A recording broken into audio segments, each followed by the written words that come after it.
This is Writers on Film, the only podcast dedicated to books on cinema.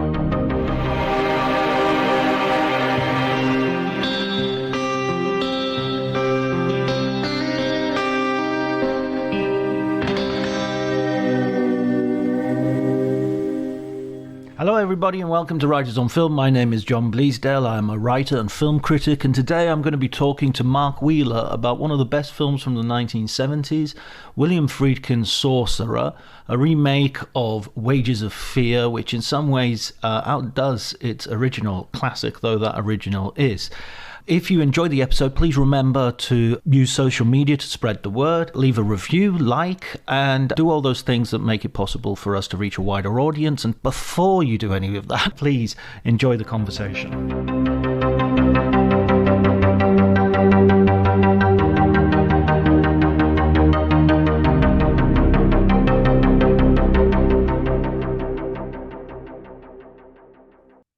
I remember the first time I saw Sorcerer was very late, very, very late. It was like 4 or 5 years ago, and it was at the Venice Film Festival, and William Friedkin was receiving like a Lifetime Achievement Award, and he introduced the film. Friedkin being Friedkin, they kind of had to say at some point, you know, we really need to get the film on. Shut up now. Yeah. Because he was one of the funniest, most entertaining sort of guys, and most loquacious. He was amazing. What was your first experience with the film? Well, I was trying to work this one out, and interestingly enough, I think I saw the big, bizarre international cut of it once on television when I was about 12. But it came out quite shortly after because the film was obviously a financial disaster.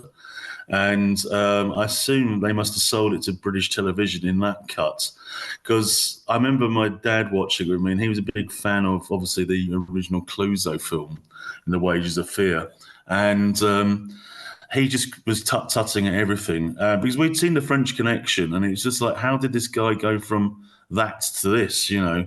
And I have obviously, you know, it has the, you know, the rope bridge sequence and several of the action sequences, but they completely butchered it and removed all the original kind of 40 minutes of it, which is all the backstories, which get into obviously the Port-Veneer, you know, the world's worst village.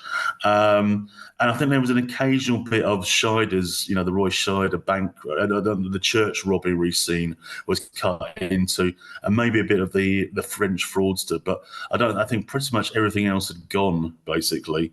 And then it was one of these kind of weird lost films for years.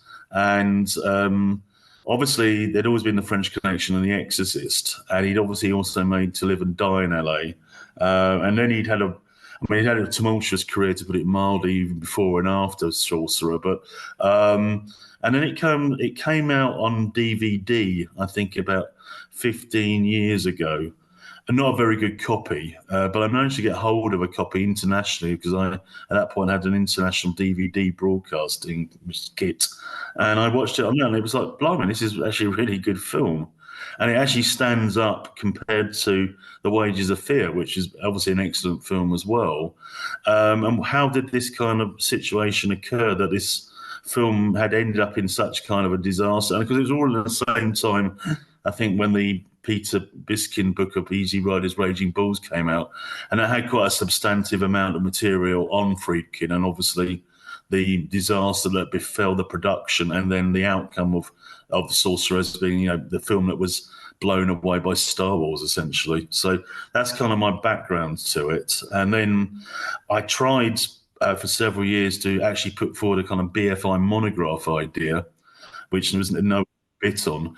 And then I bizarrely enough, just out of apropos of nothing, a publishing company, an American company, was asking for a proposal. So I thought, well, why not stick it in? And they bit on it. So there you go, you know. So Brilliant, and well done. And I mean, it's a book that deserves. It's a film that deserves a lot of attention. Your book obviously deserves a lot of attention as well. Yeah, I mean, I definitely had read about it in the Biskin book. This is Peter Biskin's Easy Riders, Raging Bulls. I honestly think there's a book to be written. I have no animus against Peter Biskin, but I think that there is a counter book to be written, because I think his book is very dodgy in terms of sort of the he never lets a good story go verified. What is that? It's a gossipy book, obviously. There's obviously a lot about the loves and lives of these auteur directors, including Friedkin and Coppola, particularly. Um, and they were very critical of it, obviously, that Friedkin said it was written, he only interviewed ex-girlfriends who had it in for him, basically. And there's also, I think Paul Schrader also, there was a documentary that was produced off the back of that film, a book, and they had kind of extended interviews, and Schrader basically said that Biskin had a thesis that he just was relentlessly going to pursue, that everybody was great in the first part of the 70s, and they kind of went berserk, took loads of drugs, which is not untrue in some of it, obviously. And they're films that sort of morphed into these elephantine-like productions, and basically they lost control of it. We blew it. In the words of Easy Rider, was kind of his position. And Schrader said, "Well, look, I'm making what I consider to be more interesting films now than I was making in the 1970s. Your thesis doesn't work, but." He had a thesis which it became kind of the general truism of that whole idea that there's this golden period, and it was I think it was a golden period because there was lots of great films being made, and it was obviously interesting times in terms of the commercial direction of Hollywood at that time as well. And you had opportunities in the system which previously hadn't occurred, and obviously the new Hollywood arrived. But I do agree with you in terms of the notion that the Biskin book can have a counter narrative to it as well. I think it's Biskin's best book because I've read some of his other stuff, which is very choppy, basically. And the one he did about all the Tarantino generation, I thought was just very, very poor as well because he didn't really have an angle on that. At least he had an angle on the Easy Riders, Raging Bulls, Yeah, and weirdly, a huge missed opportunity because the one on the Tarantino thing is very much the story of Harvey Weinstein, and and it's kind of almost celebrating their behavior. It's like, oh, look at the bad boys go, and obviously there's no stuff about but you are sort of thinking you're digging around like as a journalist and you didn't get that story. I mean, Well, I think there was an omerta around Harvey Weinstein. I'm not going to go too far down that rabbit hole, but how various directors, including Tarantino himself, didn't know what Weinstein was up to always seems beyond me. But, again, I know Hollywood always works on the bottom line, which, Friedkin said the notion is that success has 1,000 fathers, a failure has none. And when Weinstein was making money for Hollywood, it worked in that respect that lots of people owed him lots of situations.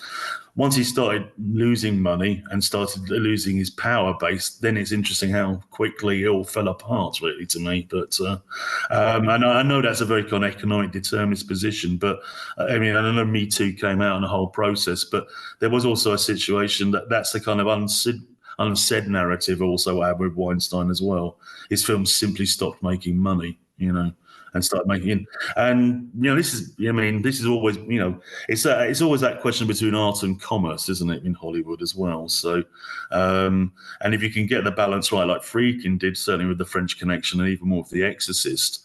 You are therefore in a position of apparent invulnerability, but then of course it all crashed and burned around Sorcerer. So, and he never quite was able to get back to that ascendancy he once had, after Sorcerer. So that was the other interesting thing to me, but how his career had this, spectacular kind of rise in the early 70s. He wins the Best Director Oscar. Obviously, it's the great success of The Exorcist in terms of its financial clout. And then this film comes about and it seems to, there doesn't seem to be any kind of real explanation of his financial collapse, basically. And obviously, I think he'd obviously done the classic thing of biting the hand that had fed him as well. Because when I looked into the kind of production history, neither studio really wanted to make Sorcerer. That was the other factor. And he had this thing of getting two studios involved, so. Well, yes, that sort of turns into a problem for him because they can sort of shift the blame from one to the other without either of them sort of wanting to be left holding the sort of the bucket of shame. Yeah, well, I mean, it was bizarre. I was reading again because there was this odd kind of distribution company that Paramount and Universal had internationally, certainly in Europe, called CIC, which was a Cinema International Corporation. And actually, the film, because Friedkin eventually had to find out who owned the film about 10, 15 years ago now. He had to go into a court case because he couldn't be shown. Suddenly it was out of circulation. And he found out it was owned by this shell company that Paramount and Universal had used in the 70s and 80s as their major distribution company in Europe. So again, this was that whole question about nobody wanting to take blame. You're right, is another factor in this situation, And his main kind of advocate in this situation, Charles de Bloodhorn, had also died subsequently as well. And people like Lou Wasserman, Sid Sheinberg, and Barry Diller and Ned Tannen really didn't want that film.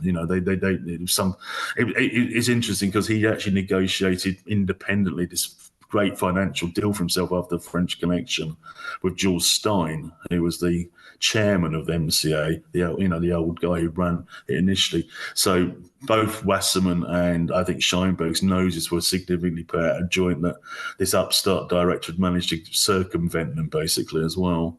Let's go because we've started a little bit back to front. Let's talking about we're talking about the sort of the reception of the film but that's how we've received it so far. There's been this butchered version that you saw. I actually saw the best version in a sense, but that was a version that was unavailable for many years. But let's go back to the beginning of Friedkin and his career. He's not coming out of film school like Lucas and Coppola.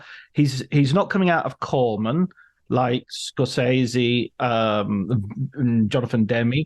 Well, and Coppola and Bogdanovich as well. So he's really going directly from school, as you say in your book, to the mailroom of a TV studio, and then kind of making a career for himself. It's a kind of an alternative route. It's an interesting route because, firstly, he obviously gets into this work for this television station out of Chicago. First off, he's from Chicago. And as you say, he worked through the mailroom. He then manages to, by the age of his early 20s, he's done thousands of hours of direction of television programs, all types of television programs, from what I can tell. I mean, obviously dramas as well.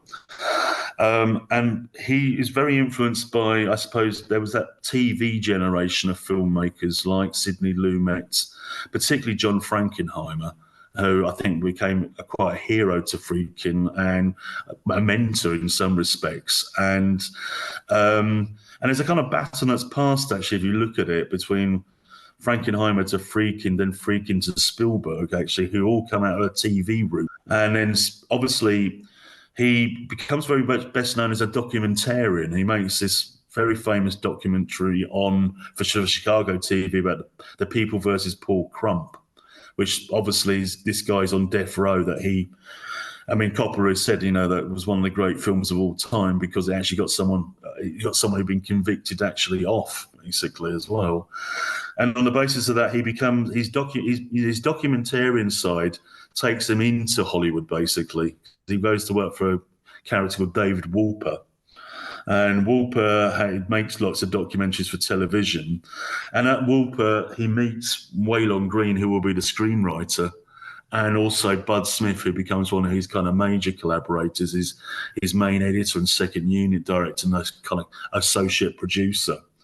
And apropos out of that, also, then he gets the attention of, I can't remember the name of the guy, who was Hitchcock's television producer.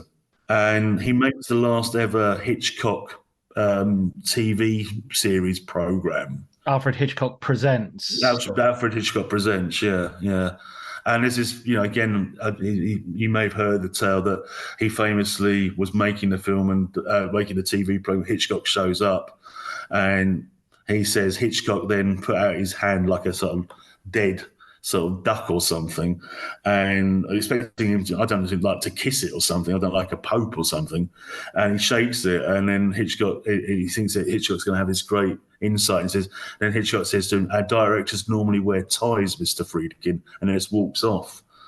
So, and then Friedkin supposedly had his revenge when he was getting all the awards for French Connection, when he showed up with a snapped bow tie and went up to Hitchcock and said, "Look, do you remember this, Hitch?" And did this with this bow tie as well. So he comes out of that. Yeah, that, and it's an interesting It's a sort of generationally, part of the kind of TV directors, but he's also pre the movie brats, as it were. I mean, Coppola, I suppose, and Bogdanovich are his main contemporaries. If you look at it, just in terms of where they all actually stand in terms of their age and things like that as well. Yeah, Arthur Penn is a little bit behind him in Frankenheim as well. Well, Arthur Penn was another. Well, Arthur Penn was a TV director who'd made The Left-Handed Gun before. In the late 50s, and also he was also a very famous sort of New York Broadway director as well. But before he'd done Bonnie and Clyde, yeah.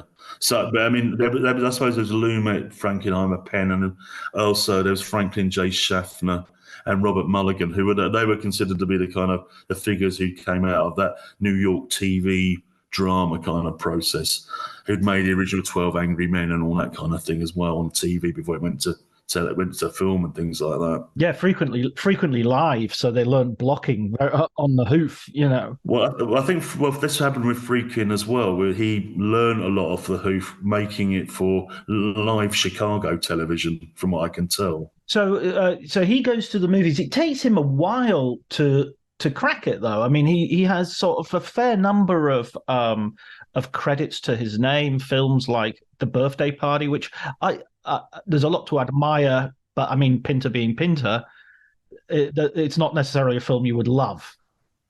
Well, his first four films are financially negligible, it has to be said. I mean, but he did learn a lot. He learned a lot. He made the original films with Sonny and Cher, Good Times. And then he moved on, which he basically said he just made on the hoof, basically, as well. He made a film called I've never seen called the name, something The Night of the Raided Minskys, which was right. Jason Robards and Norman Wisdom, I think, was in it as well, and Britt Eklund. It's got a kind of eclectic cast, and that was more of a kind of Norman Lear production that Friedkin kind of was the director on, but was not really in control of it. And he said he was too young to make such a big production because it was obviously a kind of historical production. Then he makes The Birthday Party, which is an interesting sojourn where he's actually making that in Worthing and with Robert Shaw and people like that, and then he ultimately makes The Boys in the Band, which is the first sort of Hollywood film about homosexuality. Which, of course, was something later on in his career would also emerge, of course, with the Al Pacino film, Cruising as well. And so he up to, as you say, I suppose you can. It's a bit like Coppola in that respect, because Coppola, if you look at again his early films, up to really, I suppose, The Rain People, he was making. He comes out of Roger Corman, as we know. He makes the You're a Big Boy Now, which is his kind of thesis film and he also he makes the bizarre Finian's Rainbow, which he meets George Lucas on as well. And they're kind of trying to make a voice for themselves, I think, him and Coppola and whatever. And it takes for both of them to really their fifth film in terms of being directors to actually find something distinctive. And what Friedkin realises, that he needs to make something that's more business than show, as it were, and less arty and esoteric. Otherwise, he's just going to be marginalised. And supposedly he was going out with Howard Hawks' daughter at the time. And Howard Hawks said, you need to make a film that has a chase in it. So, and the fact was he also realised from watching the film Z, or Z, however it's pronounced, the Costa Gavras film, that he could actually fuse together a kind of action narrative with a documentarian style. And this seems to be where the penny drops for Friedkin in terms of a cinematic style, I would say. Just using that documentary immediacy that he's learned in Chicago and putting it into a Hollywood genre. Yeah, well, he redefines the whole kind of cop procedure film with The French Connection. supposedly throughout the book, and he again the Pinter thing helps him as well because he likes the dialogue that Popeye Doyle or what's the real name, I can't remember anyway. When he meets Grosso and the real Popeye Doyle, they have this kind of bizarre pick your feet in Poughkeepsie thing, which he has a kind of Pinterest kind of quality to it. You know, certainly the opening sequence where they're beating up the black guy and they kind of having this weird interrogation thing to completely put the guy off beam and whatever has a kind of Pinterest kind of quality to it. And also he develops a kind of style which also has a very kinetic kind of narrative editorial pace to it as well, which of course is most explicitly shown in the very famous car chase where Popeye Doyle is chasing, the elevated train. But it's also shown in the kind of cat and mouse stuff that's going on between Gene Hackman's character and the Fernando Rey, the villain Alan Charnier, when they're going around the New York streets and things like that. And, and when he loses him on the underground as well, on the subway, So, again, these... I mean, also, what I think also Friedkin learns is the cuts to the bone as well, because, again, if you look at the DVD, there's a number of extra sequences that really don't add anything narratively. Might have been more character-based, because I think Hackman got a bit peeved about that, although he won the Best Oscar for actor in it. But Friedkin, said, no, we've got to be relentless in this. You can't muck around and whatever. So that kind of gave him that, that's that incredible pace to his films as well. Yeah, that thing that you said in terms of your book, it reminds me, that idea of the interest that he has in people doing things, like how the mechanics of action. How does this work? How do a group of people? So it's sort of character is action, as I think you quote F. Scott Fitzgerald. And you see that in The Exorcist as well, in terms of the most interesting thing is when they're trying to diagnose the child, and then the actual minutiae of what does an exorcist look like? What do you do? What do you wear? What is the order of things? I'm always a little disappointed the actual exorcist in The Exorcist isn't a bit longer, because I always feel that it's a bit too short for me in the film. Well, I know it's considered to be Mark Kermode's favourite film and everything like that. I mean, for me, I always thought The Exorcist is a very well-made film. I've seen it once with an audience years ago on Halloween, and it did shock people. But it's never, to me, it was as much as William Peter Blatty's thing as it was Friedkin's. I mean, it's brilliantly made by Friedkin. I'm not going to deny that. But and there are some, auteur themes, but you've also got to think about it comes from Blatty's book as well. And the other factor is that I think, as you say, this kind of thing, what Friedkin is most interested in is, that whole stuff where they're trying to diagnose her. And they put there's the sequence he said that most people took grave offence to was that sequence where she has to have the medical examination and she has the stuff poured into her body and things like that as well. And again, if you think of the French Connection, there's a whole bit where they completely demolished the car to try and find the heroin. Now, that supposedly was based on a true story, and the guy who was the mechanic was the true mechanic. From it always struck me as a bit bizarre that you thought the first place they would look at how would be the rocker panels, because it's a bit you go, well, surely you'd have looked at that bit first before distributing taking the whole engine apart and taking the oil away and whatever. That it seemed fairly obvious that it would stick them just by the door panel basically. But anyway, yeah, go ahead, yeah. But it's parodied in one of the Naked Guns, or it might be Police Squad, where they take apart an entire car and then they find it in the glove compartment. yeah, no, exactly. I mean, but of course, also the French Connection. There's bits of The Wire, if you watch The Wire, that you can pick up on. Again, I mean, the whole procedural thing, and there's even a sequence where. Popeye Doyle is eating his horrible pizza outside in the freezing cold, and the French guys are having this wondrous three-course meal and whatever in this fancy restaurant in London Midtown. And I think there's a kind of parallel sequence between Jimmy McNulty and Idris Elba's character, where, again, he's like eating all this crap and whatever, and the Idris Elba character. I don't know, Stringer Bell actually eats in some sort of she wrestler, but there's some sort of parallel to it. I remember thinking, blimey, that's straight out of the French Connection, really. So yeah.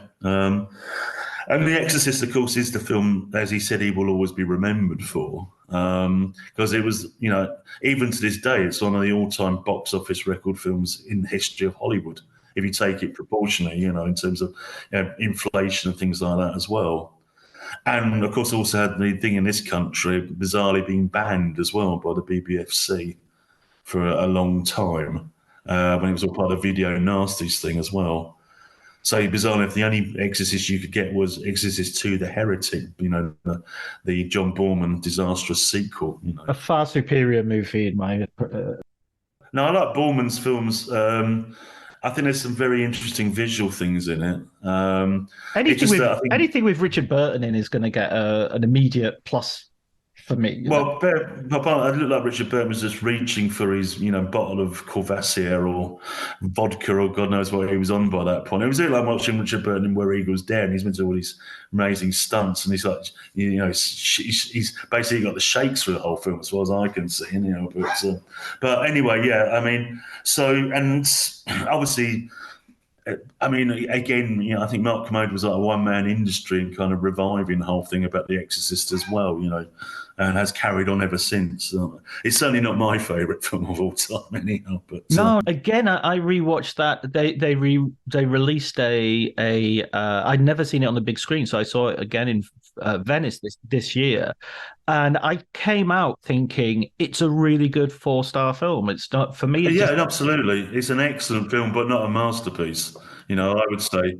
I would say the French Connection and Sorcerer are masterpieces. I mean, I think Friedkin made 3 masterpieces, which I'd also include To Live and Die in LA, which I saw actually with Friedkin talking about with Wang Chung on the stage and Mark Kermode about 4 or 5 years ago. And again, it's that difference of seeing a film with it's a cinematic thing, But The Exorcist, obviously, always insulated, I suppose, Friedkin. His films after that just did not make very much money, But he was always able, I suppose they were always able to say the director of The Exorcist or whatever, and that kind of thing. Because he made a really rubbish horror film called The Guardian, I think, which is about a tree trying to take a child away, things like that, which I've never seen. He did have quite a bad run in the late 80s, early 90s as well, Despite marrying the studio head. Well, that was always he made a film called Jade that Joe Esterhaus wrote, and that was Joe Esterhaus's kind of thing, that he was Mr. Sherry Lansing, and that's the only reason he got the job. I mean, I'm not a great Joe Esterhaus fan, so it's not, again, the best thing that he was involved in was Basic Instinct, and I think we'd say no more, really, So. Yeah. Well, I mean, I tell you the truth. I think most of Joe Esterhaus's movies, you could go with Jagged Edge with Jeff Bridges, and then the template that he uses is almost reproduced in all his films. Apart from Showgirls. yeah, absolutely. Which is its own Paul Verhoeven nuttiness. So let's go to the second masterpiece. First of all, that title is awful. Oh, it's appalling. Yeah, I mean, well, the thing was. He originally wanted to, supposedly, I mean, whether this is true, he originally wanted to call it Ball Breaker. Now, I can't imagine any particularly one Hollywood show, let alone 2, backing a film that cost $22 million at the time, which is an enormous sum at that time in the 70s, and wanting to distribute a film called Ball Breaker. Then he comes, obviously, there was some discussion whether I think it should be called The Wages of Fear again, which, of course, would have been directly on the notion, because he was always on the notion that he hadn't remade the film. This was a kind of new take upon the same almost high concept. It's a great concept, isn't it? You're driving nitroglycerin across the jungle to put out a fire, and you can be blown up at any time yourself. And he then Sorcerer, he says, it was this notion that he done with faith in the exorcism. Now it was the sorcerer is the evil wizard of fate. And also, then there was some argument he proclaimed that he got it from also a Miles Davis track as well. But it certainly did not help the film in any shape or form in terms of its first run, because the whole idea was his Friedkin made The Exorcist. What is this to an audience who are expecting an exorcist to themselves, especially when it's called Sorcerer. So, I mean, the thing about The Wages of Fear is that we tend to look at The Wages of Fear now. It's a 1950s, 1953. It's a black and white movie. It's in French. And so it's this sort of nailed on classic. But when Friedkin is making Sorcerer in 1977, it's only like 20 years afterwards. I mean, it's like somebody remaking The Matrix. I mean, it's not like... Well, it seems. Well, I think you've got to bear in mind, because the reality now is you can download, you can stream everything, you can see everything continuously. So in our mind's eye, The Matrix, even though it is 25 years ago, essentially, is in people's consciousness in a way that popular music is in people's consciousness. What happened? I mean, after The Wages of Fear would have been shown in the 50s, that would have been it. Maybe it would have appeared on, I don't know, French television. I don't know. I'm not sure how the French movie system worked, and maybe it would have been shown at some revival houses. But of course, once these films went out of circulation, and even big films, once they went out of circulation, maybe every so often they'd be revived. Like, Disney used to do that, didn't it? And Bond films used to be shown. I remember seeing like a James Bond double bill of, From Russia with Love, and the later one that Connery made, the last one, the one set in Las Vegas. Diamonds Are Forever, yeah. But so these films may have only been like 20 or 25 years earlier, but they kind of gone out of the kind of public and critical consciousness as well. And there was a kind of critical lexicon idea that how dare Friedkin remake this classic, and particularly it's a French classic as that, why, as this upstart director, think he's got the right to do this. This would be, Andrew Sarris's review, this seemed to be the basic tenor of the review. And also Friedkin hadn't helped himself, because he'd slagged off a lot of his critics as well, because when he was in his period of omnipotence, even though The Exorcist, it had a mixed critical reception, let's put it that way. But he could say, well, I've made the most financially successful film up till Jaws. So, sod you, basically. So there was a lot of antipathy. And it was also seemed to be a thing which also Spielberg suffered from after, you make two massive hits, and they're all out for you for the third film. And that happened to Spielberg as well with 1941, admittedly a gigantian, situation as well. So there seemed to be something that and of course those film critics like Pauline Kael, Andrew Sarris, at that time, they could make or break a film. So, and I think there was hubris as well from Friedkin. Let's not kid ourselves. His behaviour when making Sorcerer was quite extraordinary as well. And there was sackings and firings of the line producer, David Salvin. Then there was a guy who was a CIC representative, Ian Lewis. So in the end, he gets the production credit as well as the directorial credit, where he didn't really produce Sorcerer. And also he was hiring and firing. He hired and fired. He got rid of his cameraman as well, Dick Bush, and he brought in his second unit guy, John Stevens. He probably did the ultimate crime. He'd upset the Teamsters as well.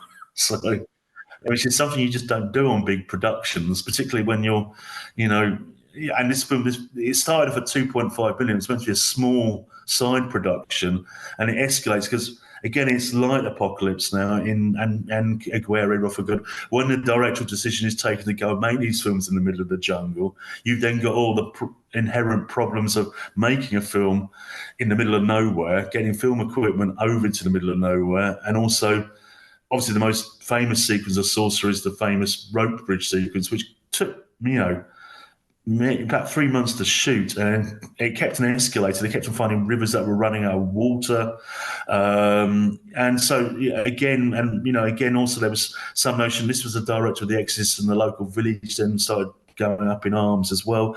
So it had a kind of almost that kind of, if you've seen Burden of Dreams, a Fitzcarraldo film, and also Darkness, and it would have been interesting if they had actually really had made a documentary of the making of Sorcerer at the time, but I think we're too busy doing actually making the film in the end. So Absolutely. So, I mean, the film as it stands, and as it stands now, as it exists in the DVD version that you can get now or the Blu-ray, has these first of all these stories, these prologues almost, which is essentially aren't that generically aren't that experimental. They're kind of like putting the team together, but without anybody organizing it. It's just how do all these different people get there? And so you've got like a Palestinian terrorist, you've got a French fraudster, and you've got an American sort of. He's a getaway driver. Yeah, yeah, yeah. And you also got the hitman as well, the Francisco Rabal character as well, Nilo, who I think they only add, though it's the first sequence that appears in the film. I think that was only added late. As I looked at some earlier scripts, and that there was no discussion of that between Friedkin and Green. Because again, we have to give Waylon Green his credit as well, because the whole idea was also to structure us in a slightly different way. But again, if you look at getting the French Connection and also Exorcist, you have these prologue sequences in both those films. You have the French cop being killed by the Frog 2. You have also Max von Sydow going out to the middle of Iran and finding Pazuzu, although it wasn't called Pazuzu in that film. And for actually, in some respects, that's the best sequence in the film of The Exorcist, I think, the opening 5-10 minutes of it, because it has a general sense of mysticism and kind of terror to it. Where, I mean, the actual exorcism themselves, I mean, there's obviously the unpleasantness of what she does to herself with the crucifix and whatever. But most of it, once you've seen it, and once you've seen the green soup, and it's pea soup ultimately going over, the priest and whatever, it doesn't quite have the shock effect, But but going back to the Sorcerer, I mean, again, the whole idea was also. Now, I didn't think the guys in the original Wages of Fear were that kind of heroic. Particularly, there's a criminal in that called Joe, who's the one who is the coward ultimately. But the idea was that they make them as unheroic as you could possibly do. So they are all criminals on the run. The Palestinian terrorist, is presenting himself as, ironically enough, as an Israeli figure in the village.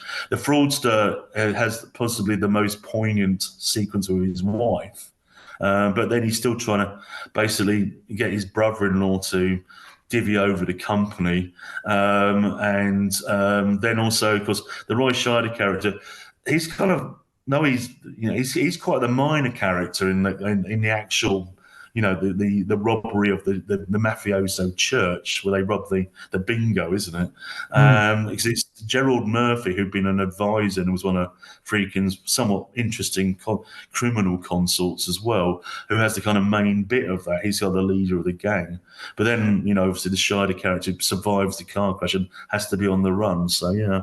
So we have these guys from these disparate areas, and they're arriving in the middle of a sort of fictional South American, Latin American country. That's something I never like. It's like the fictional African country. Just pick a country and do some research.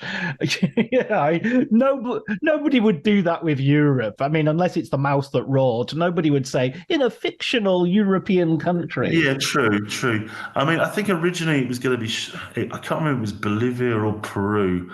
They all reckon that if they shot it out there, Friedkin would have been killed. And Wasserman basically said, "You'll be killed, and more importantly, we won't get any insurance on you." So, and then, of course, this is where Bluthorn came in terms of the production side, because he owned the Dominican Republic. That's where it was predominantly shot.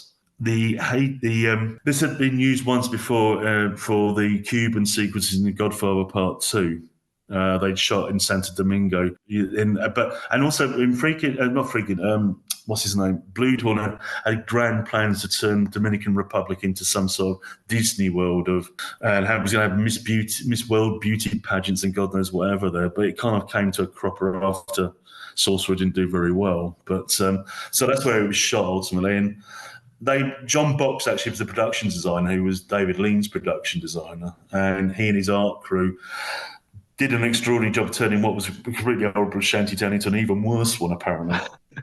Yeah, he's one of the unsung heroes of the film, which you're singing, actually. You're singing his praises.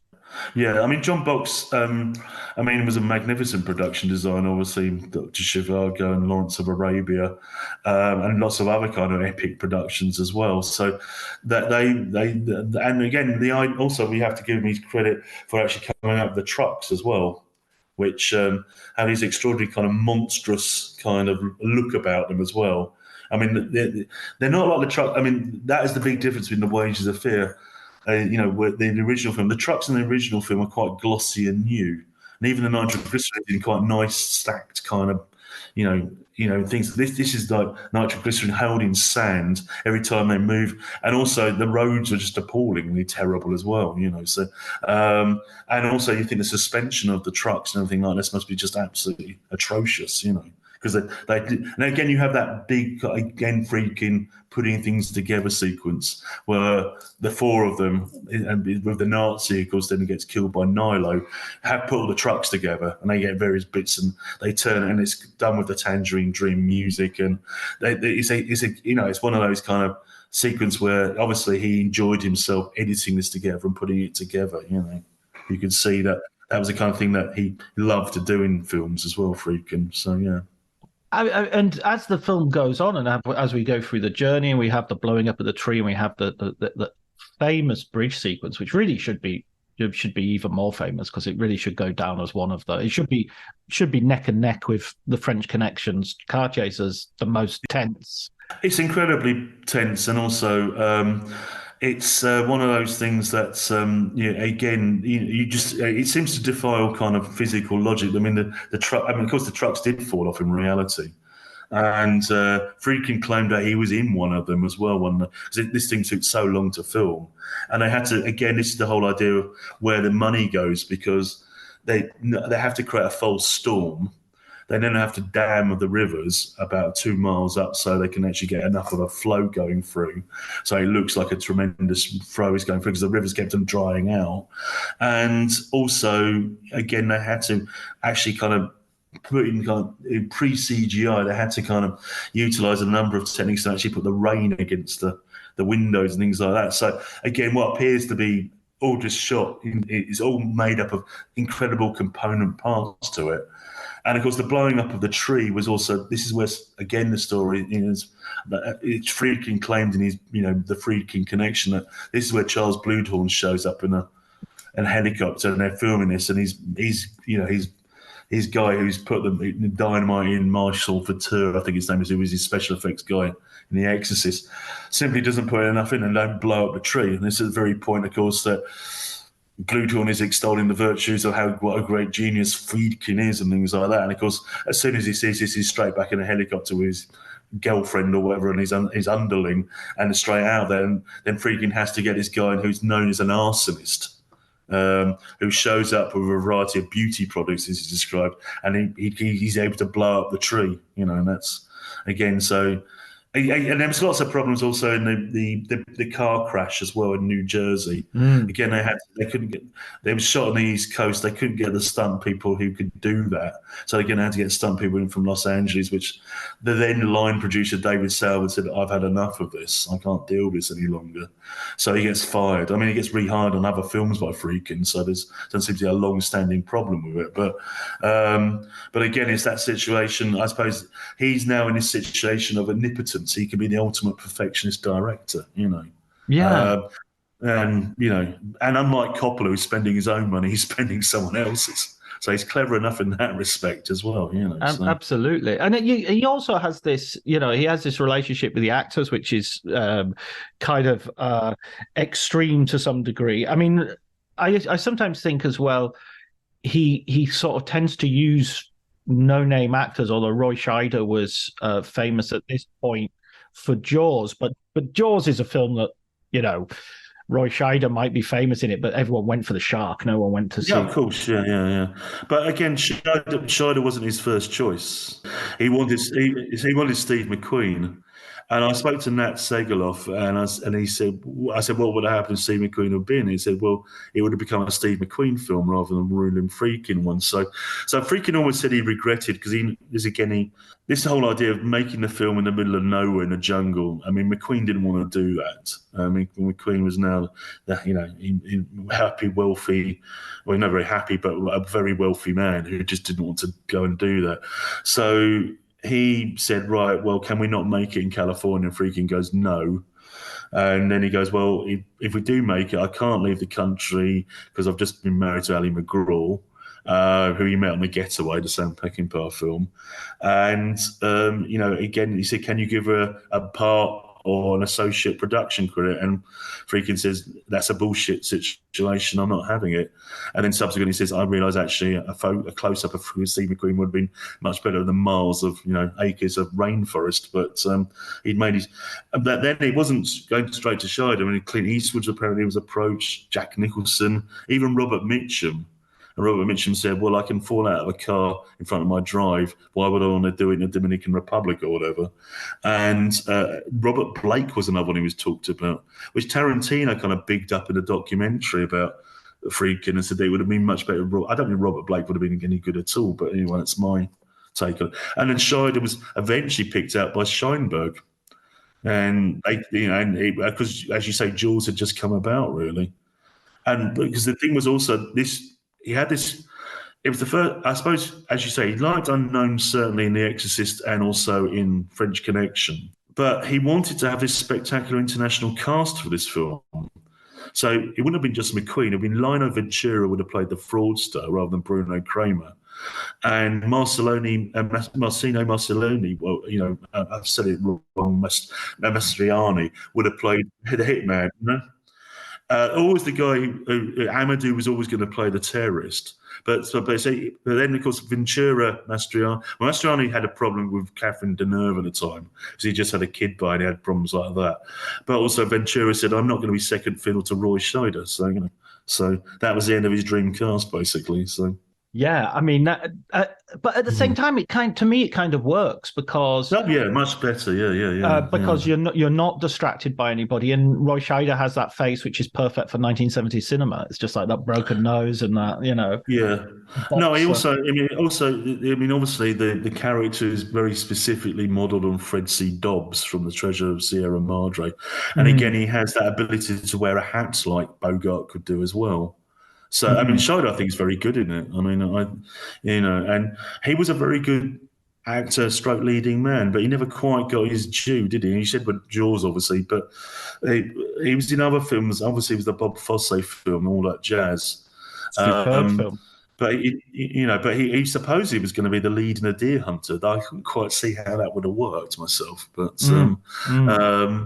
And then he owed Universal another film, which ended up being Jaws 2, which he hated, but obviously made a huge ton of money. So, And he never. And then after that, he seemed to just not exactly disappear, but because he did make a decent John Frankenheimer called 52 Pickup, but he never really seemed to have the credit that he should have done, really. I mean, he's one of the few people who worked again with Friedkin as well. But in this respect, quite unhappily, because apparently he wanted to play the lead priest in The Exorcist. And Friedkin said no, and he took exception. But Friedkin said it wasn't me. William Peter Blatty didn't want you or something like that. But Scheider never quite believed him, I think, Yeah, I mean, he disappears for so long that it seems like he's really come back when he comes back in The Naked Gun. It's like, oh, this guy's still around. I mean, I knew he did a lot of television work. I think he did that sort of Star Trek Under the Sea. Did he? Oh, yes, he did. You're right. Yeah. I mean, he did. I mean, he made a film called Blue Thunder as well, where John Badham made about a helicopter. Pre-Airwolf.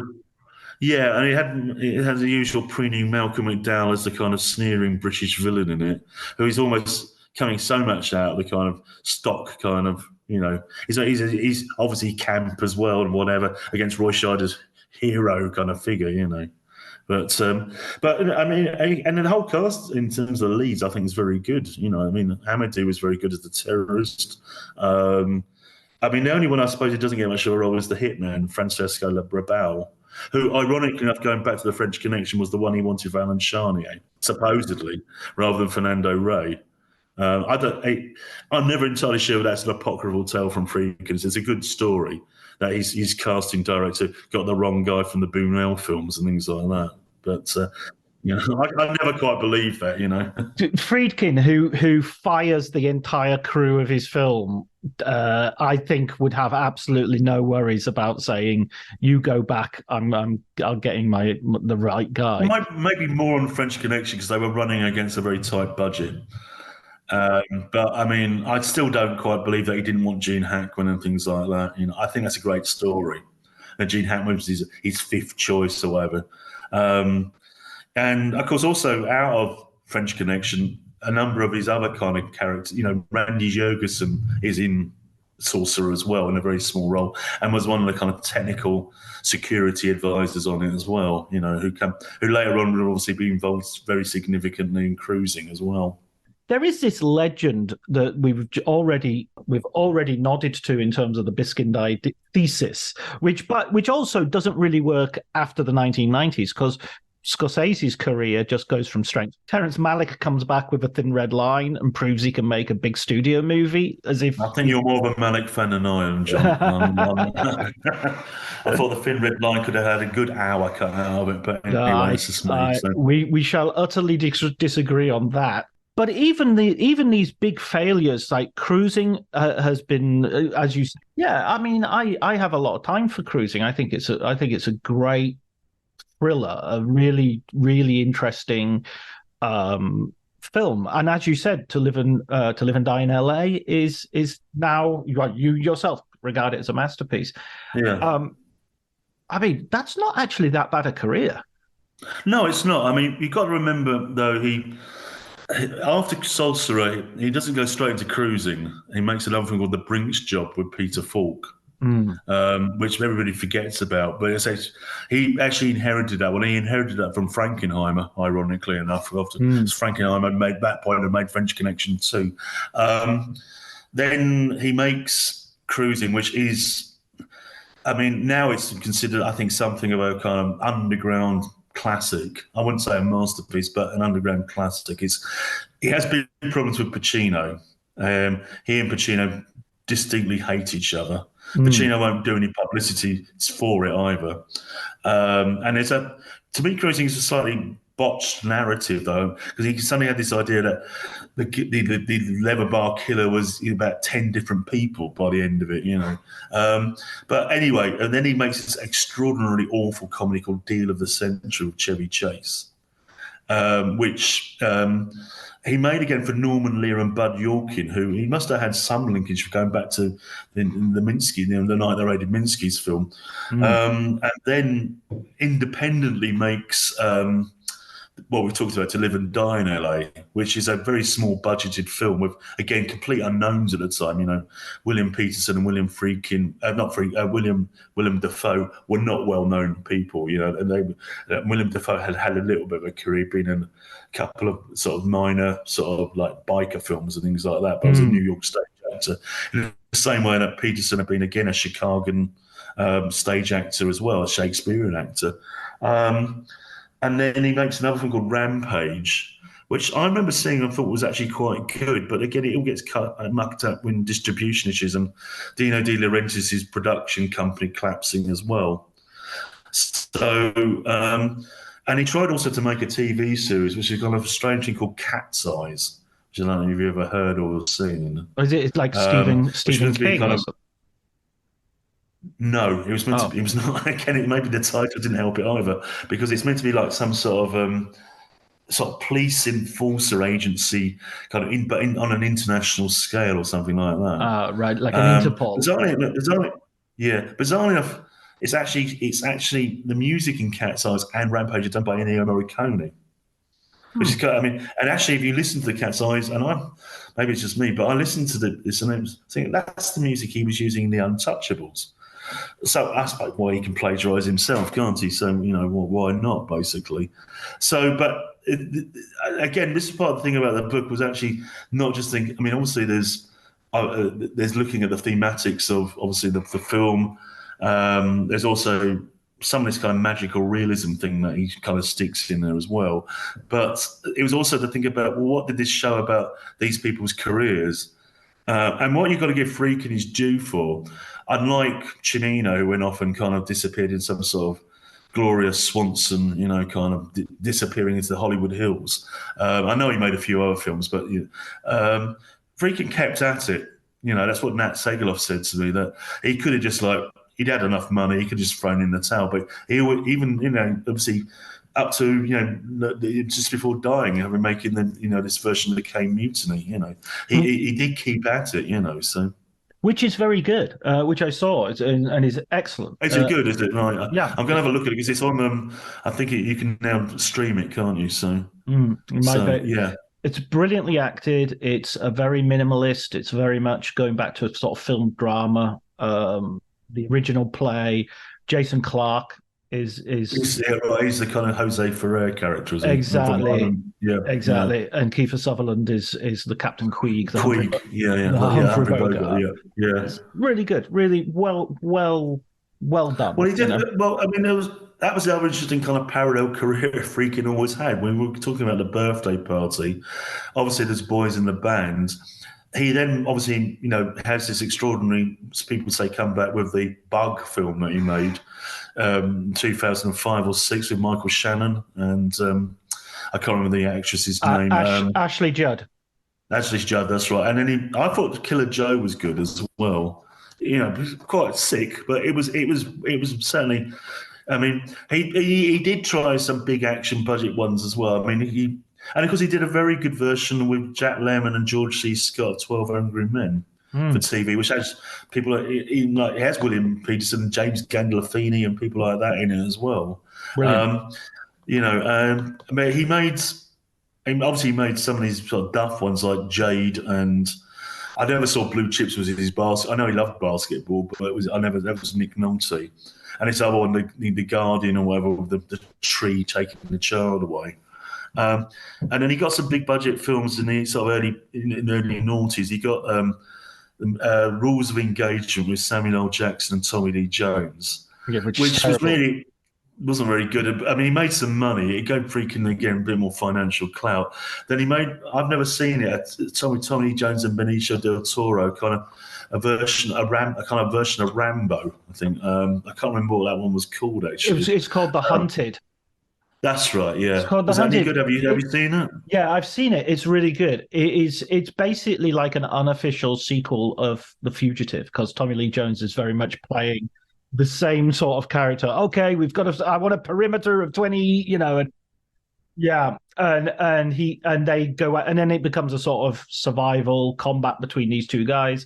And I very much rate it. It's a very well done. There's nothing in it that you would particularly go, this is William Friedkin, if I didn't know it. But it's a real quality piece of sort of action and adventure filmmaking, which, and he also directed a lot of operas in this period. Oh, that's right. No, you'll come to. I mean, again, I'm looking really at the film situation, but that's right. He became a kind of polymath in that respect, and also, as you say, became an incredible raconteur. I mean, because you can find loads of things in him online. And I mean, I'd say I only saw him. I did try and interview him, but Nat Segeloff, who wrote the biography of Friedkin, was very helpful, and I interviewed him. And also a guy called a scriptwriter called Josh Olson. And Josh Olson had been very much involved in the kind of resurrection of Sorcerer. Because he'd been part of the program of a kind of Friedkin series in Los Angeles, again, kind of, retro cinema. And what they done wisely was to show The Exorcist and Sorcerer. But I think what they did was they showed Sorcerer first. And so the crowd had to stick around to watch The Exorcist. So they said if they'd done The Exorcist, nobody would stick around with Sorcerer. And suddenly all these people were saying, my God, this is a brilliant film. Why has this not been... And it got this obviously online as well. It got this kind of subsequent, kind of life to it as well, where lots of people said this is a brilliant film. Why was it treated like this shabbily? Now the easy story is Star Wars, of course, but I think the other story is that there was a bit like what happened with Coppola, when Coppola tried to do the whole zoetrope thing in the early 80s. There was a deliberate dare I say, pincer movement by the powers that be in Hollywood to put these people in their place as well, which is the counter narrative that Biskin doesn't really talk about, you know. Yeah, absolutely, absolutely. Mm, I mm. agree with that. I think there was I think the Star Wars narrative is a little bit too neat. I think it's Yeah. also there's the irony that, as you say in your book, he was initially making Sorcerer as his low budget sort of personal Mm. conversation, and his next big budget film was supposed to be a science fiction. That's right. It's going to be a Close Encounters style film Yeah. about the Bermuda Triangle. That was what he was focusing and focus on. And then Spielberg came out, and of course he saw Close Encounters and said, "Oh God, he's used part of my plot in that," you know. So, Mm, mm, but there's also another great irony, of course, when he and Coppola and Bogdanovich had this very short-lived directors' company, which Friedkin never made a film for, but did enjoy some of the production benefits about the monies that came in from not Last Picture Show, the other one, Paper Moon. mm. But Coppola brought Lucas along, and Lucas said, "I've got this new idea called the Star Wars" at the time. And both Friedkin and Bogdanovich threw it as this is rubbish. What are they talking about? You know, talking robots and God knows whatever. You know, and you know, and I just didn't get it. You know, and that's the other thing with Star Wars.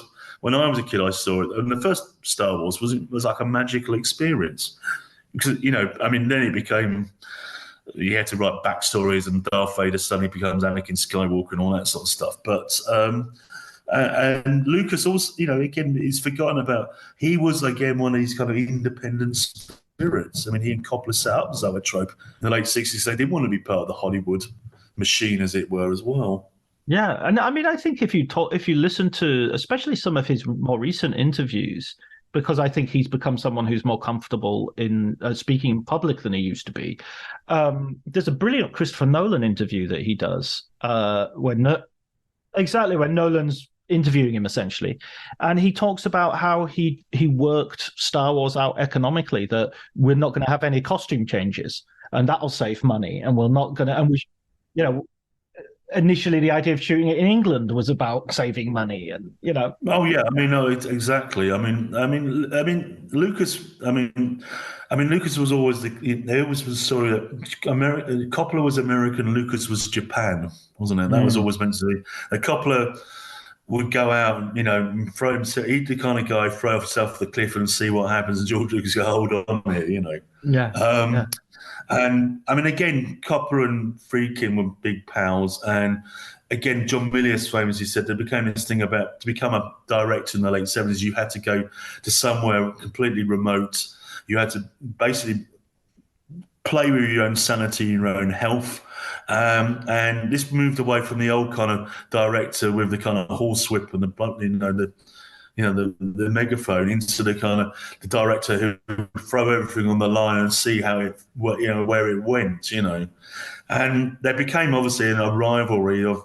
I mean, I'd include John Borman with that actually, because when Borman went off and made Hell in the Pacific, they made it in the most remote island they could possibly find, you know, and also Deliverance as well. So that was the famous story that John Voight said, "You saved my life by casting me. Then you spent 6 weeks trying to kill me." You know, so mm, mm. and it became that thing that, you know, again, you had to make these things, and like Herzog as well, and you had to, you know, the idea of putting a boat over a mountain, you know, which I didn't do in reality, but this became part of the directorial vision, you know, which was always being conjured up, you know. So I mean, you know, it's an interesting time in filmmaking. You know, you can't deny that. You know. Yeah, and it's kind of like one of those things that it's probably nicer to look back on than it was to experience. Oh, dreadful. I mean, the people who had to work with these, I mean, but the interesting thing, I mean, no, I was aimed to put in the book, but I went to the library where Friedkin's papers are, and I was very much helped by the librarians and also by Nat Segaloff. What you notice is also they cost everything for these mega productions. So Mm, even to the tiniest kind of thing, each week there had to be a kind of a budgeting report that presumably went back to the studios and whatever. And again, you know, the costs would escalate and escalate and escalate. There's the big story, but there's also these tiny little things that are put into a big and budgeted film, you know. So, which is interesting because it just demonstrates how bottom line there is also in a situation, you know. yeah. Um, you know, I mean, Friedkin had these very loyal people. I mean, again, I was reading some of the letters. There was his Barry Beddick, who was his property master, said, you're the real deal. And so by this point, he was working on the Dustin Hoffman film, which is a good film about him being the criminal in Los Angeles. It was based on the book No Beast So Fierce. I can't remember what he was called. But he said, the director was Ulu Grosberg. He said, this guy's got not a clue.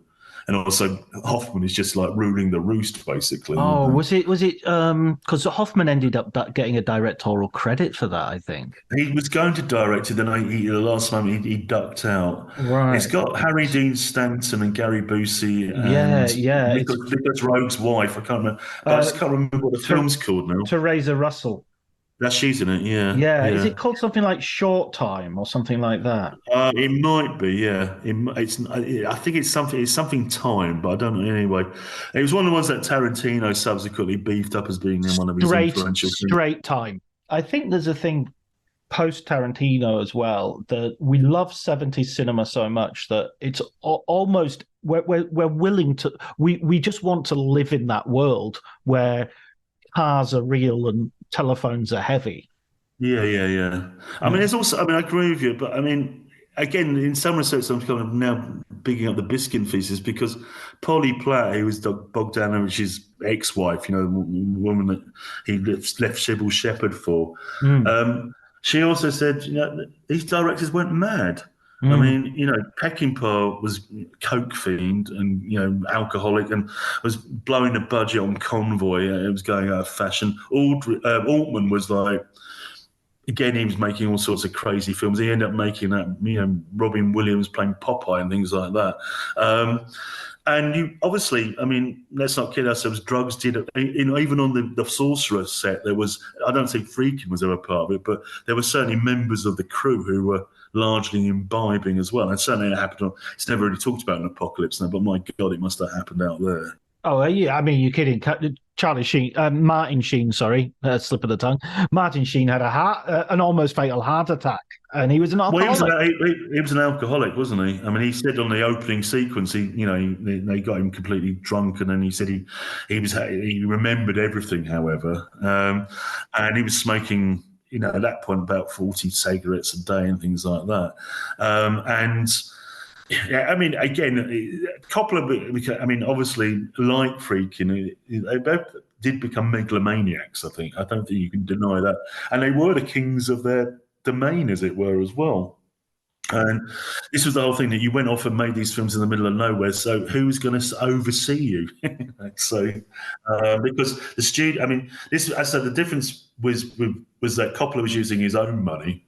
And it looks like he's going to do it again with Megapolis.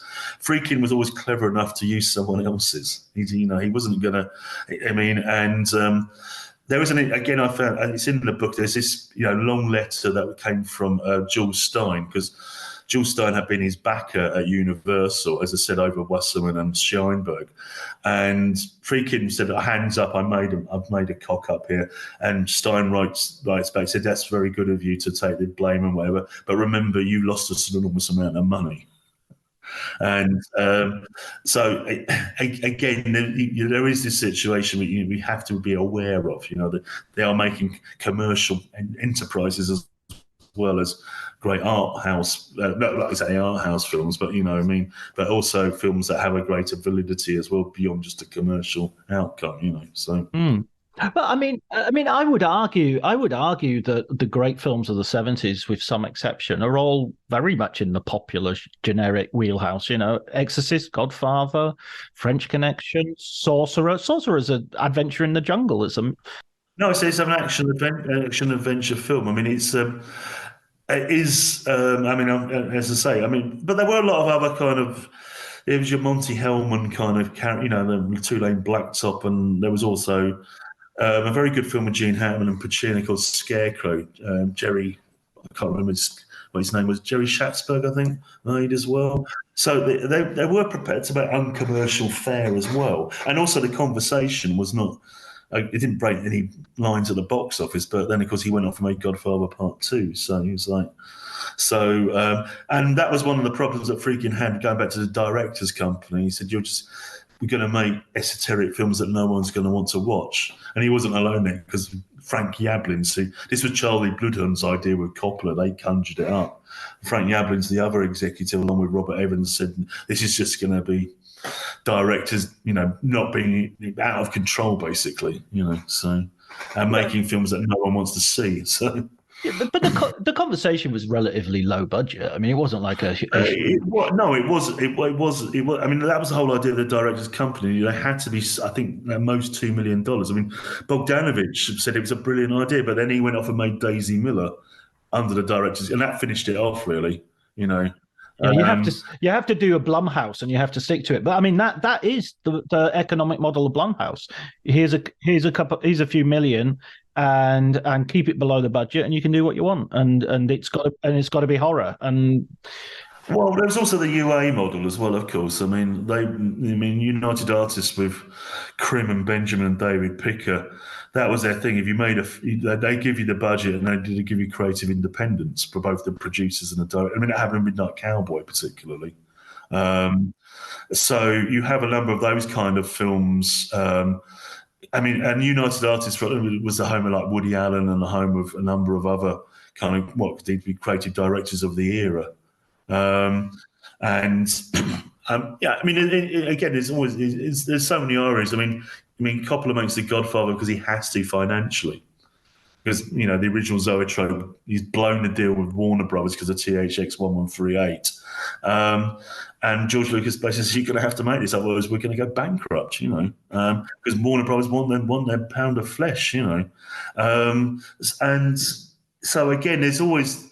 And again, there's people who work with each other. People, it's that whole, Hollywood is a relatively small place, isn't it? And so there's always these kind of interlinkages that you start seeing, take place amongst people as well. Listen, Mark, I've got one last question for you, which is, as ever, I always ask for a recommended film book. What book would you like to recommend?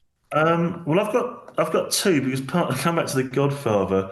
I've actually been writing about a thing called the Godfather Doctrine, which is an international relations foreign policy parable based on the plot of The Godfather, the first one. And it tries to relate the idea of American foreign policy to the breaking down of Pax Corleone, and having the three sons having different responses. The negotiation, Tom Hagen, the going out neocon idea of Sonny, and then what's called realism, the idea of using hard and soft power by Michael. So, and it's quite a neat little idea. I mean, it falls apart very specifically, but anyway. And the other one is an interesting book. Again, it's quite pressing at the time. It's a book called Hollywood and Israel. Which is written by two academics, Tony Shaw and an Israeli academic, Gora Goodman. And again, it's a very fascinating history, because the people you'd assume it's largely Jewish people who are going to be Zionists, but no, it's like people like Frank Sinatra, things like that. And then it also goes through the kind of relative productions of Exodus, the Otto Preminger film, which of course was made in Israel. Ironically casting Paul Newman as the kind of Jewish superhero. And then also more read up to date go with Spielberg with the Munich film as well. So I think they're both, I know they're academic books, but they're kind of interesting reads. The more popular one I would recommend is Dwight Epstein's Killing Generals, about the making of Dirty Dozen, which I did enjoy. I don't know if you've come across it. It's like a sequel to his Lee Marvin. It's a sequel to his Lee Marvin biography, but it is enjoyable. And he's able to interview the director, not the director, because he's dead to Robert Aldrich, but the producer, Kenneth Hyman, who's still alive, who had an interesting, he made The Hill with Sean Connery. And he'd done a load of Hammer films as well. And Who's Afraid of not Who's Afraid of the Children, the other one, Baby, what happened to Baby Jane? He was the executive producer on that. Right, and then later on, another Aldrich, and he later on then became the production. He was part of Seven Arts, and they bought up Warner's from Jack Warner, and it was an interesting period of time, because again you had Coppola at Seven Arts, who became like their house writer for a period of time. And then he also had Peckinpah making The Wild Bunch there. And Hyman was his big kind of supporter because that was like Peckinpah's comeback film after the debacle of Major Dundee and Cincinnati Kid. But the it's very interesting about Lee Marvin, Robert Ryan, those kind of people, and John Cassavetes and that kind of stuff as well. So just recently watched the Exodus for the first time. It was in September, so it was before everything sort of kicked off recently, and it is a weird film because I just mean it kind of is justifying Israeli terrorism, the blowing up of the King David Hotel, in a way which is kind of like I just wonder what British audiences would have made of it. That's part of the compromises. I mean, again, reading this book, this was what the original book by Leon Uris was a complete, Zionist propaganda book. Apparently, I've never read it, but when they came to make the film, this was Otto Preminger he fell out of views, he fell out of everybody, and he got Dalton Trumbo to write it, who of course is back, is a part of the Hollywood 10 and was better known for being involved with Spartacus at the time. And subsequent histories have always ignored the fact that Exodus, I think, came out before Spartacus. I can't fully remember. But anyway, and the whole thing was that they had to do loads of compromises, as you say, because I don't know how British audiences did take to it, because they were very mindful. There was a big market in Britain for big blockbuster films, and the Brits are the baddies certainly the Cyprus sequences, and presumably the Ergun are the good guys, although the main characters meant to be part of the Hazanak, aren't they? And again, in the light of where we are now, this is what tends to be forgotten in these histories. Again, it's a bit like the Munich film about what does violence beget violence, and also who are the terrorists. This is and that's what Spielberg got slagged off for with his Tony Kushner as well. You got a hardline Zionist as well, particularly in America. So when he made that film, but it's again very interesting because there was actual direct state involvement in the making of the book and the film, and because it wasn't just a good kind of propaganda thing. We have to bear in mind, actually, it brought in a lot of money, not just in terms of box office, but actually having a huge American production in Israel was, and lots of Israeli people, technicians, all these kind of people worked on it as well. So, because again, I think they were kind of quota right rules and things like that, So, Preminger ever liked him. He was not a likable man. I mean, he was talking about. We were talking about the kind of stereotypical 70s directors like Friedkin and Coppola going off to the middle of the jungle. Also, Preminger, like Erich von Stroheim, is like your quintessential kind of autocratic director of that classic Hollywood era, isn't it? Oh, he was the guy with the whip. Yeah. Oh no, he was and of course he played the Nazi commandant in the Billy Wilder film, didn't he? Stalag 17 as well. Well, listen, Mark, thanks so much for the conversation, and thanks so much for the book. Sorcerer it's a great read, and I think if people have seen the film, it will be a great compliment to that, and if they haven't, it'll be a great stimulant to going and watching it. Well, thanks very much, John, for inviting me. So thank you very much.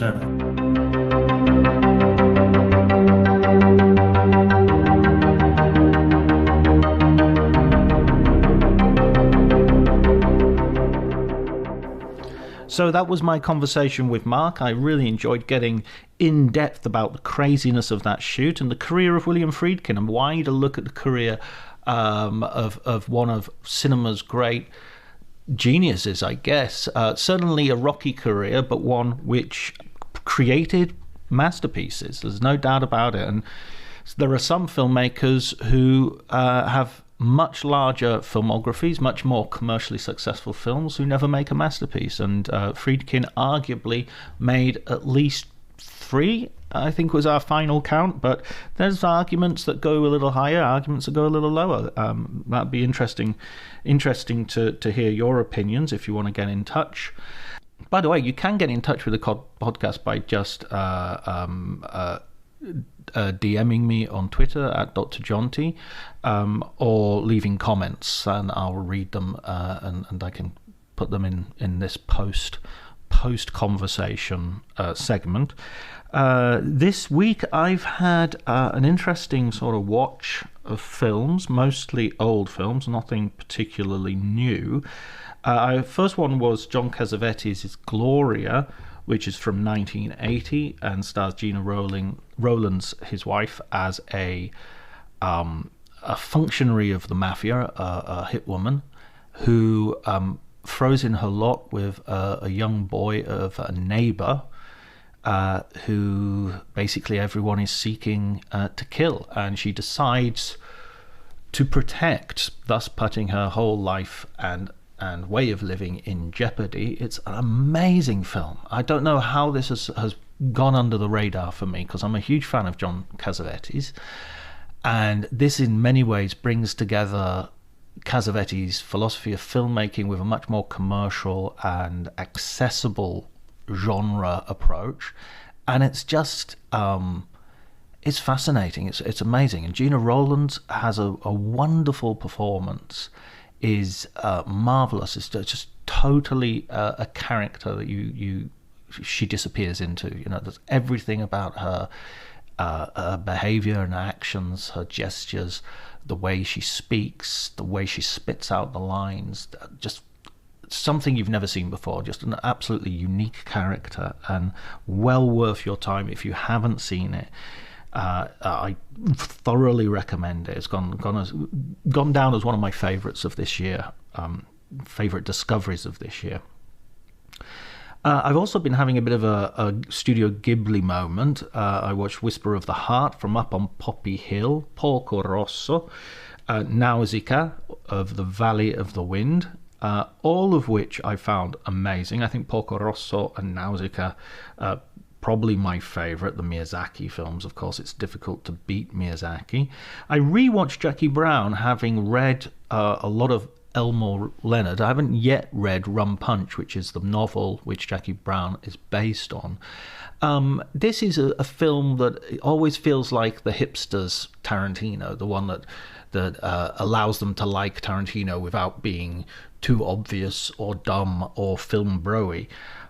Far be it from me to, suggest the other reasons for people to like a film other than they just simply like it. But it is an odd film. I mean, I can't say I wholeheartedly love it. It's got some great bits in it. But it feels like it's a film that is overly restrained. It actually feels much more like a TV episode. It feels like this is Tarantino doing a TV movie.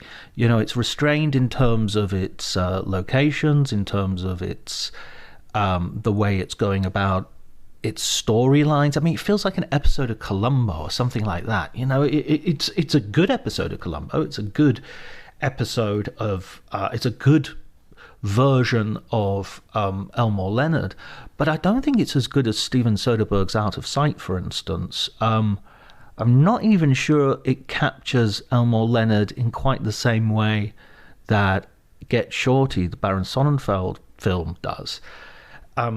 It is, of course, bolstered by five amazing performances. I'm going to leave Michael Keaton out of that. I don't think he's particularly good, or he's particularly a major character. He just doesn't seem to have much to do as the FBI agent. Whereas Robert De Niro, Samuel L. Jackson, Bridget Fonda, Pam Grier, and Robert Foster, in probably in reverse order, are really doing something interesting, and they're really eating up screen. Samuel L. Jackson sort of, on rewatch, feels like he's a more dominant presence than any character, actually, any actor in the film. And he seems to be the one who's having the most fun, whereas everybody else just seems to be sort of underplaying it. I did like Robert De Niro in this as well. I thought De Niro has... again, he felt on first viewing like I was watching Michael Keaton, that he was just happy to be in a Tarantino film, which is a crazy thing to say, because De Niro here is at the height of his career, and he's able to play anything. But on rewatch, in the context of this not being the latest Quentin Tarantino, but one that's well back in his back catalogue, I feels like a B-side to me. feels like a B-side, but a really good B-side. And I can understand why loads of people discover this and say this is their favorite Tarantino and all the rest of it to impress the kids, or not. Another film that I watched, which is relatively new, is Passages, the Ira Sachs film from this year. So this was the most recent film. And it stars Franz Rogowski, Ben Whishaw, and Adele Exarchopoulos as a love triangle, a ménage à trois. Even though it's set in France, most of the language in the film is English. There's a bit of French in there, but it's mostly English. And Franz Rogowski is a selfish and petulant film director who is in a relationship with Ben Whishaw and then has an affair with Adele Exarchopoulos. And they're basically, in his wish to have everything, kind of ruins everybody's lives, including his own. It's a melodrama, but it's a well-made melodrama. It's slick, it's well done, and the quality of the performances lift it way above perhaps where it deserves to be. So it makes for a great film. I don't know if it quite scales the heights that its ambition seems to require, but it's really well worth a watch if you haven't seen it. It's superior entertainment, let's say. Okay, those are the films I've been watching recently. Next week, I don't know what we have, so there might be a brief hiatus. I'll be away in Tallinn, so I might well be doing a report live from Estonia. And if I do, then that will be the next episode. Okay, until then, take care.